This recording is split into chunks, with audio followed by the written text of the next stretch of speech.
me say good morning once again to our listeners and viewers. Welcome to the Mid-Morning Buzz. Of course, it's called Cooperative Spotlight for this particular segment. Those of you listening via social media platforms, good morning. Facebook page, YouTube channels, good morning. Those of you at home viewing GBN TV, good morning to you also. Those of you who are listening to Classic Radio, good morning. With us this morning on Cooperative Spotlight, we have Mr. Brian Grimes. Good morning to you, sir. Should I say welcome back? Yeah, good morning. You know, I'm a regular here. Yes. You have to set up the place for me and everything. Yeah, I'm happy to be here. Morning to the viewers, morning to the listeners in Grenada and all over the world. Happy to be here, GT. You know, we continue this morning on our series of programs from the Grenada Cooperative Division. You know, we've been having various, of course, whether it's a particular cooperative group popping, members of the Cooperative Division popping in also. You've been part of the Cooperative Division. You're popping in this morning. Right. And our conversation this morning going to be, of course, the 7 principles of cooperative. Right. All right. If there's a listener out there who understands what the word principles mean, they should have a drift in terms of where we're going at with this morning. Yes. But there's always, so the principle is a way of what is it? If I'm right about it, is it what governs the way that the cooperative runs? Yeah, it's in principle a guideline. It's a guideline. Yeah, it's a guideline. It is not a law.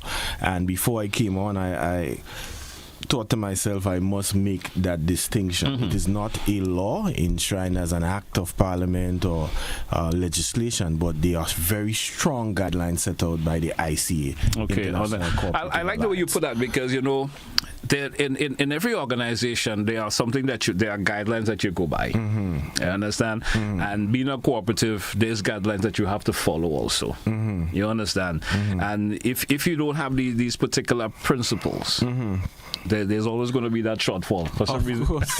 That shortfall. Of course. You understand? Yes. And it goes along the line of any particular entity or business. You have to have principles that you go by. Whether it's the way your employees transact with the customers, or where you as a manager deal with your employees, principle goes with that. See, you may not own the business, but there's someone else who they give you those principles that you got to run with. Of course. But we're talking about cooperative this month, so let me don't spread it too far. So let me just get into it. So, we talk about the cooperative spotlight. Yes. We have 10 installments for this year. This is the 9th. Yeah. So next week will be the last or the 10th installment. The last time, I think that was about 2 weeks ago, you had both the league and the division of cooperatives in terms of representatives on your program, and they spoke to, how they work together to really benefit the cooperative movement. And that must have been stated, because sometimes there is confusion. Who is the league? Yes. Who is the division? Okay. And I know even you, a professional at this point in hosting cooperative spotlight, sometimes you might mix up, you might say somebody's from the league or somebody's from the division. So it might be indistinguishable at times. So that distinction was made. And just to reiterate before we get into the 7 principles, the league is the apex body for the cooperatives in our island. Okay. They educate, they train, they market, they do whatever it takes to enhance the cooperative movement. And they oversee, if you want to use that word, both non-financial cooperatives, that's the producer and the service types, and the financials, which are popularly known as the credit union. So they're basically in charge of, enhancing and promoting everything cooperatives. Now, the division of cooperatives, which I am representing here today, where I am attached, we deal more on a legislative basis, statutory. So we have more legal teeth. Okay. So we register cooperatives, and mind you, we don't deal with the financials, which are the credit unions, right? I think we over the last couple of programs, we did have that separation. So we regulate, we oversee, we supervise, we visit, we do supervisory visits, we do assessments, we even dissolve. So if you register and you are part of the creation of that cooperative or the formation, you can also say, well, based on the fact that you're not compliant with an act of parliament, which happens to be the Cooperative Societies Act number 8 of 2011, the registrar, who's the head of our division, can dissolve you. So just to put it succinctly, one, if you look at it from a parental level, one is the one that nurtures and grows and everything and teaches, and the other is more the disciplinarian, right? If you want to look at it on that level. Right. Now, today we're going to discuss the 7 principles of cooperatives and what really are those, right? They originated a long time ago in 1844. Yes. Right, the Rochdale pioneers, they started a cooperative based on the first industrial revolution when machines and things came about and human beings were losing jobs. So they came together, they pooled all their resources, and this is where the cooperative came about. Now, the 7 cooperative principles were actually ratified in 1995. Yes. So talk about Rochdale, that is 1844, but it was actually ratified, made official by the International Cooperative Alliance. If I could tap in on you here, when you said it in 1995 it was made official, so between 1945 and 1995, they were just going along with it, right? As we would say regularly, by the fly, right? Yeah. Am I right to put it like that? Well, yes, we know those are the principles we're following, but so it was not followed in an official capacity. Yeah, so it's a lot of years between 1844 when cooperatives were introduced to 1995. Now, in 1895, the International Cooperative Alliance was formed, and so therefore 100 years later in 1995 they had the Centennial Congress, the ICA Centennial Congress, and 100 years is significant, it's a milestone. So they say, what are we going to do? So they created some values, and they also created the 7 principles coming from that period in 1844. So they refined it and they made it official for all cooperatives, financial. Those are the principles that we're following. As non-financial. So this is basically the genesis of the 7 principles of cooperatives. Okay, so my job here today, in the time that we have, is to go through the 7 principles for our viewers and listeners.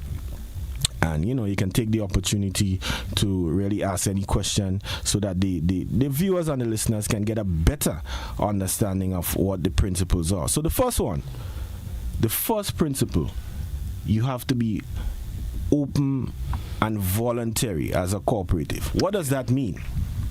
That simply means, and we ought not to take things literal, because everything sometimes they have the little ins and outs, the do's and the don'ts, the exceptions to the rule.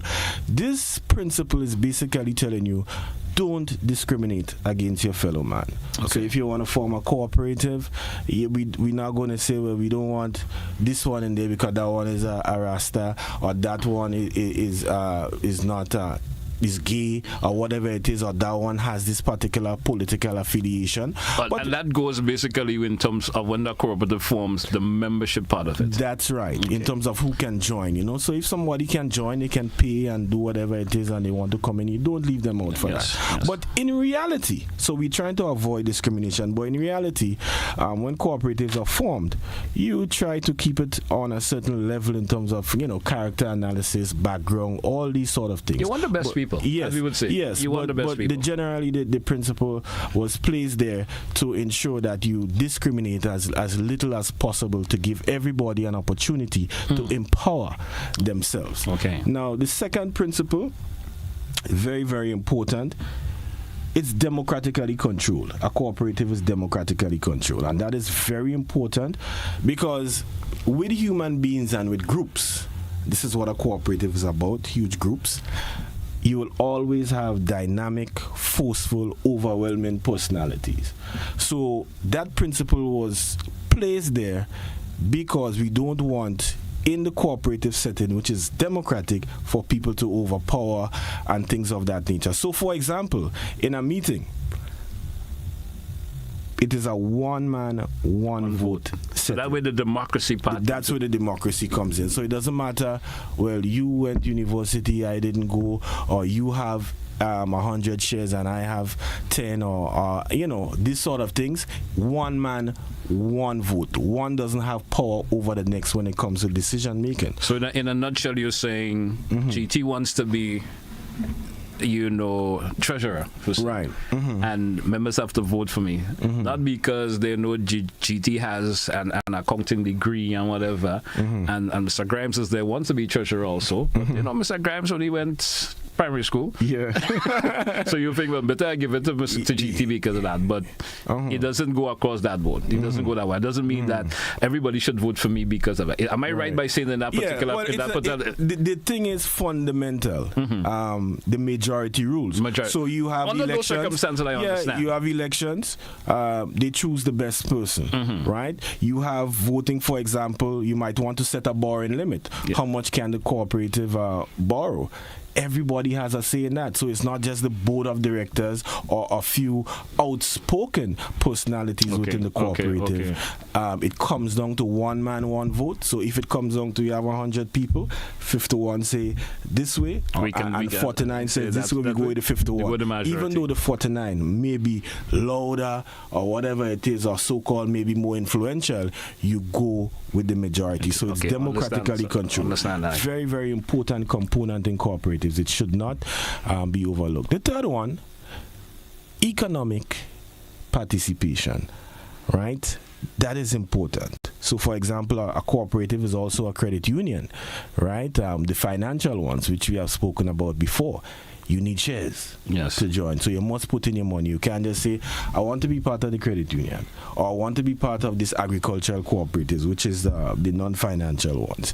So you must put in, buy qualifying shares. So for example, one of our most prestigious cooperatives, CTEC, when the shareholders came in, or when the members came in, a lot of the people, they put up their personal assets. Some people sold their lands, some people sold their vehicles to create that starting capital. That's economic participation. We recently had a new cooperative being formed, Manor Basket. I think you had that guest on. Yeah. People, they put in their lands apart from the qualifying shares, which is mandatory. They had a mass of lands because it's an agriculture cooperative. So I have 1 acre, you have 2. We pool those together and then we start farming and we use it on behalf of the cooperative. So there must be. And you have answered the question I was coming with, the mandatory part of it. Yeah, the mandatory. It's mandatory that every member should participate in an economical part of it, or with a particular capital. At the minimum, you have to buy shares. Yes. At the minimum. If possible, you can add other things like your personal assets and all these things if it benefits the cooperative in the short, medium to long term. But you must participate economically. It's not a word of mouth thing, and it's not a loafing scenario. You must put in your monies, and you have to put your money where your mouth and is. It goes across the board for all once you want to become a member. All cooperatives, cooperatives. That is a must. So if people are thinking about coming in there and seeing what they could get without putting in anything talent-wise or money-wise or whatever it is, that does not fly in terms of cooperative principles. And other members are part of the cooperative. They could come against that and say, well, I know GT is trying to get in there because he probably has some whatever qualification besides, and he feel he could just come into the cooperative, not buying his shares in and stuff like that. They could tapping on that. You can't get away with that. Once a cooperative is properly run and you have meetings and so forth, and you follow the bylaws and the guidelines, you must put in some form of monetary input for you to be an official member of the cooperative. Now, that's number 3. Yes. That's so we go to number 4. That one this one refers to being autonomous and independent. Right? That simply means the cooperative will have business dealings. For example, with government. For example, with probably a donor agency, a grant agency. That even though they have business dealings with these entities, the cooperative, it does not mean that because money is given, services are given, that these agencies can dictate the operations of the cooperative. Okay. The members are the owners, the shareholders, and they say, well, this is how we go, this is how we go. So there's a limitation, even though you have business dealings with government, international agencies, and so forth, in terms of how much they can tell you in terms of how you run your cooperative. So I like that particular principle very there. Independent organization. I like that principle there. A particular business associate want to be part of that cooperative or associate with them on a business level. Right. They cannot dictate to that cooperative, this is what you want, we want to do in order to finance you in something. If am I right the direction I'm going in that? Perfectly right. I think I'm financing you, so I think you should do what I say you should do. You should do that. They have the independence of right. But I mean, I understand. One can negotiate, but they cannot have overwhelming say. That goes to the members. Okay. Right? I know sometimes some business, especially financial institutions, may say, well, if I'm giving you my money, this is what I want you to do. I wonder if you get where I'm going at. This is what I want you to do with my money, or individual who may be financially able and wants to associate with the particular cooperative. You may say, well, if I'm going to give you $1, this is what I want you to do with my dollar. But you're saying because of the autonomy and independence, that cannot happen to a point. I mean, somebody could... To a point, because, come on, when you're negotiating and when you're dealing, we try to keep it mutually beneficial. Yes, everybody would want some benefit. But what we don't want and what won't happen based on the principles is that this external agency or body dominates the operations of the cooperative. Okay. That is a no-no. Great. I mean, that particular principle sort of speaks for itself. Yeah, autonomous and independent. The fifth one is education and training. Yes. That one, for me, everyone, when you look at it, you'll find stuff within it that sticks out. The last one stuck out to you. For me, education and training is so critical. So how the cooperative is now, if it's formed now, 2 years from now, the members are supposed to be improved. The practices are supposed to be best practices. So, for example, agricultural cooperative form, agriculture is a science. If you have rudimentary practices when you start, after a while you go and you become more modern. You might have drone technology. You might have irrigation systems that move based on the temperature outside. You might have irrigation systems that water your crop directly to the root instead of wasting the water and so forth, right? So there are a lot of things that you can do to improve. So, for example, let's say fishermen.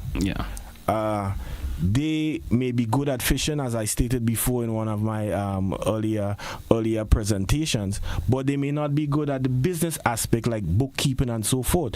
Now you have to train yourself to become a well-rounded member, and this is where the division of cooperatives and also the league come in terms of doing that and offering that assistance. So education and training is a fundamental principle to the cooperative movement. So you improve and you improve and you improve, and by doing that, the business will only go stronger. What if a league is not following that particular principle in terms of the education and training? Yes, they start, but they're going along for the last 20 years, but they seem to be the same old, as some workers would say. Right. Does the league and the division comes in there in any way at all? Well, we go back to the principle number 4, the autonomous and independent. But what I can tell you, the uneducated in the 21st century is not those who cannot read and write. So true. Right? But they are those basically who cannot unlearn, relearn, and things of that nature. So if you're not doing those things, keeping up to the time, keeping up to the digital revolution, keeping up to new practices, your business will, I guarantee your business will go under. In a simple context, there have to be some form of growth. Yes, there has to be some form of growth. So normally if they are not educating themselves and training themselves, I would say that is a shortfall of us also, because we have to make sure, we look at the gaps to see where they need the training. But it's up to them if they want to take it. But I'm telling you, if they don't take it, if their business was here and they are not doing education and training and all this sort of thing, it will go down. You will see that downward spiral. That downward spiral. Because, as you know, as a businessman, innovation and adapting to technological advances and so forth is very important to. And this, of course, you're going to be left behind. You're going to be left behind for some reason. You're going to be left behind because business is competition. Yes, it's all about competition out there. So if you don't adapt, if you don't educate your members, if you don't train, if you don't move to what the market requirements are, after a while, you will become obsolete. In that instance there, just going to tap this in, if you could probably answer this briefly, what about in terms of the education and training and information part of it? If there's two particular cooperative that's doing the same thing, is that permitted at any time, in any way at all? Yeah, of course. So that's why I'm saying, that's where the growth and training comes, the training and the education part of it. Because X could be doing the same thing as you as a cooperative. But X is growing because his membership is educated and there's training and getting them more involved. Well, we have seen it. B cooperative now is, yes, we're doing the same thing, but we've been doing the same for the last... GT, we have seen this. So you'll have... this is a loose example. It may not be reality. You might have two cooperatives that are doing fishing. Yes. But one is keeping up to modern practices. One is doing the bookkeeping. And you will see the byproduct based on the direction the cooperative goes in terms of its the boats and everything. In terms of the culture and the happiness of the members. Yes. Right? So, two cooperatives could be doing the same thing, but they have different approaches. You will see different results. And it goes to... where we are, number 5, we're going to number 6. Number 6, though. Cooperation among cooperatives. Explain that a wee bit for me, that particular principle. That one kind of puzzling. Cooperation among... I get the gist of it. Yeah. So you just spoke to something there. Two cooperatives. So normally in business, you think about competition. Yes. You have to outdo each other. You have to capture the market and so forth. But in terms of cooperative principles, we try our best for the cooperatives to work together. So let us imagine an example. A fishing cooperative and an agriculture cooperative. You might have fish waste. Yeah. You give it to the agriculture cooperative so that they can use that for, fertilization or even feed purposes, depending on what, for the livestock. Suppose that one is doing livestock or something. That sort of cooperation. And then something that is very significant, and I want to ensure that I mention it before the program ends. Our minister, Honorable Lennox Andrews, was saying, look, at an event, it has not happened yet, but he was thinking about it and he was thinking aloud.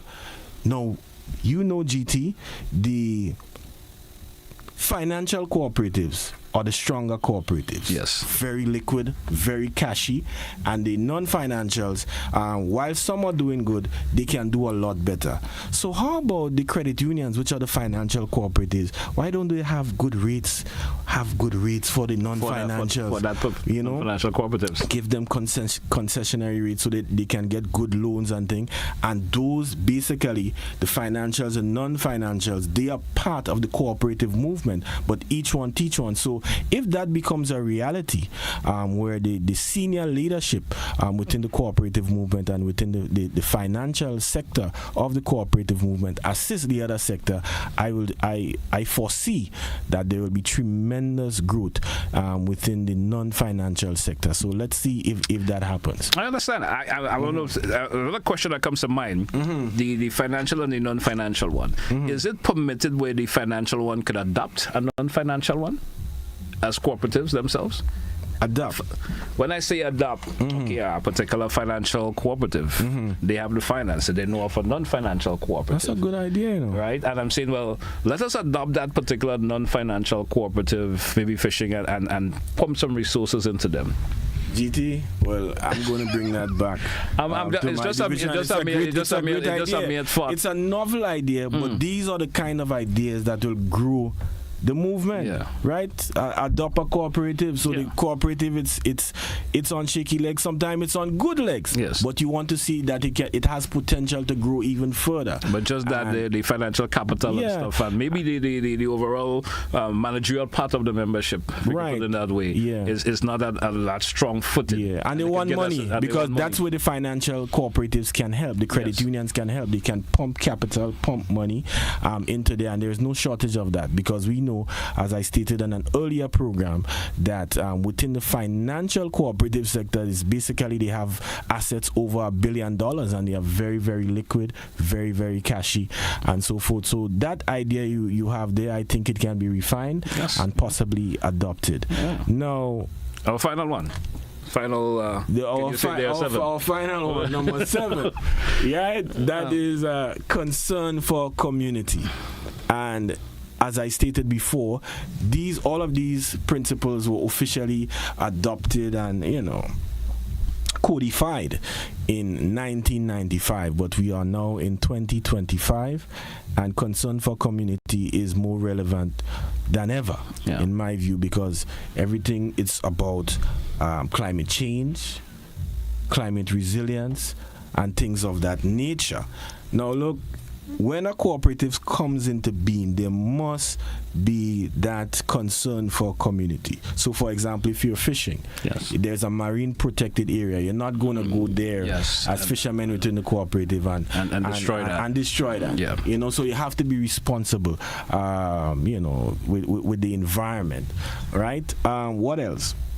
Let's look at an agriculture cooperative. Right, agriculture cooperative, yes, GT. So we have the Manna Basket was on your program recently. Yes. They spoke to the fact that they want to deal with organic farming. Yes. Because we realize we're using a lot of fertilizers and things out there that can be potentially cancer causing. So if you deal with organic farming and it spreads throughout the agricultural movement, I use that phrase, very loosely there. Looking at the health benefits of the society. Health benefits of the society. A lot of more and more people may adapt it, even though it's expensive, but it will redound to a healthier society. So these things is concern for community. And then the Manna Basket also, just as we are on them, the president of that cooperative told me that they ratified an agreement with a number of schools, special education schools around the island, where they will give them produce and vegetables and so forth on a monthly basis. Yeah. So the cooperative movement is just not about profiteering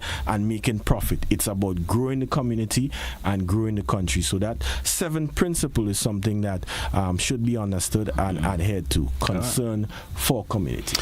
And I'm happy that we were able to go through them and of course break down the whole and way of understanding, especially because I always say this program is certified individuals who are listening out there. There may be groupings who wants to start that cooperative and gaining knowledge of what they should do. Yes. And a program like this is what we're doing. I see we get in our calls, but our program is not open to calls.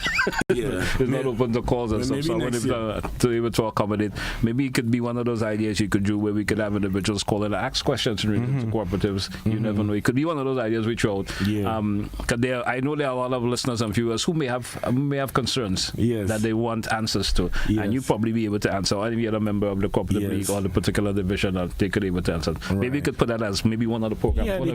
One of these days where we can invite the public to call in and ask a question or to its relation to cooperatives. Because we did say it's all about adapting and everything. Yes. So maybe next year we can do calling and so forth. But GT was an absolute pleasure. It was a pleasure as always. And of course, I'm sure there are listeners and viewers out there who have certainly done a lot today. Learn of the principle. That's 7 principles and what it stands for in terms of making the cooperative better. Principles that they say it makes things better. It's once you have something that you follow through, it makes it better. Yes, guidelines, principles. There is nothing, absolutely nothing, that works well without structure. Even our carnival, which seems as though it's madness and looseness. But there's a structure. There are principles that goes into the two. You have to start at a certain time. You have to finish at a certain time. Everything requires structure and principles. All right. So, Grimes, thanks once again. All right, it's a pleasure as always, bro. Yes, hey, folks, that's we're going to wrap up today's edition of the Mid-Morning Buzz. And, of course, tilt with the Grenada, of course, the Cooperative Division, Cooperative League, is Cooperative Spotlight. Until another edition, folks, have a good one. That's what we say goodbye for today.